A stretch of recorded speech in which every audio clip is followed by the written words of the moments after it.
ಕರ್ನಾಟಕ ಉಪ ಲೋಕಾಯುಕ್ತ ನ್ಯಾಯಮೂರ್ತಿ ಬಿ ವೀರಪ್ಪ ಅವರು ಉಡುಪಿಯ ಪ್ರಸಿದ್ಧ ಉಡುಪಿ ಶ್ರೀಕೃಷ್ಣ ಮಠಕ್ಕೆ ಭೇಟಿ ನೀಡಿ ಶ್ರೀಕೃಷ್ಣ ದೇವರ ದರ್ಶನ ಪಡೆದು ವಿಶೇಷ ಪೂಜೆಯಲ್ಲಿ ಭಾಗವಹಿಸಿದರು.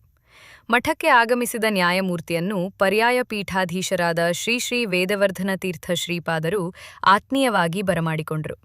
ಕನಕನ ಕಿಂಡಿ ಮೂಲಕ ಶ್ರೀಕೃಷ್ಣ ದರ್ಶನ ಪಡೆದು ಪ್ರಸಾದ ಸ್ವೀಕರಿಸಿ ಬಳಿಕ ಅವರು ಶ್ರೀಪಾದರಿಂದ ಫಲಮಂತ್ರಾಕ್ಷತೆ ಸ್ವೀಕರಿಸಿ ಆಶೀರ್ವಾದ ಪಡೆದರು.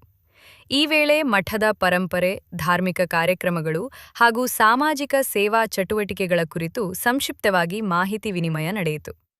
ಭೇಟಿಯ ಅಂಗವಾಗಿ ಮಠದ ವಿವಿಧ ಭಾಗಗಳನ್ನು ವೀಕ್ಷಿಸಿದ ಉಪಲೋಕಾಯುಕ್ತರು ಮಠದ ಶಿಸ್ತಿನ ವ್ಯವಸ್ಥೆ ಹಾಗೂ ಭಕ್ತರಿಗಾಗಿ ಕಲ್ಪಿಸಿರುವ ಸೌಲಭ್ಯಗಳನ್ನು ಮೆಚ್ಚುಗೆ ವ್ಯಕ್ತಪಡಿಸಿದರು.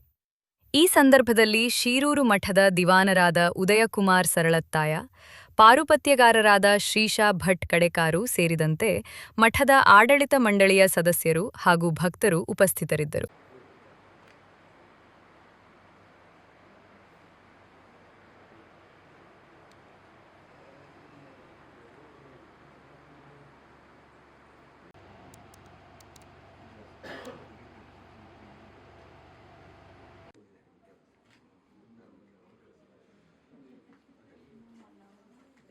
ನಮ್ಮವರು ಕೂಡ ಅದನ್ನು ಮಾಡಿದರೆ ಹೇಗೆ ಬದುಕುದು?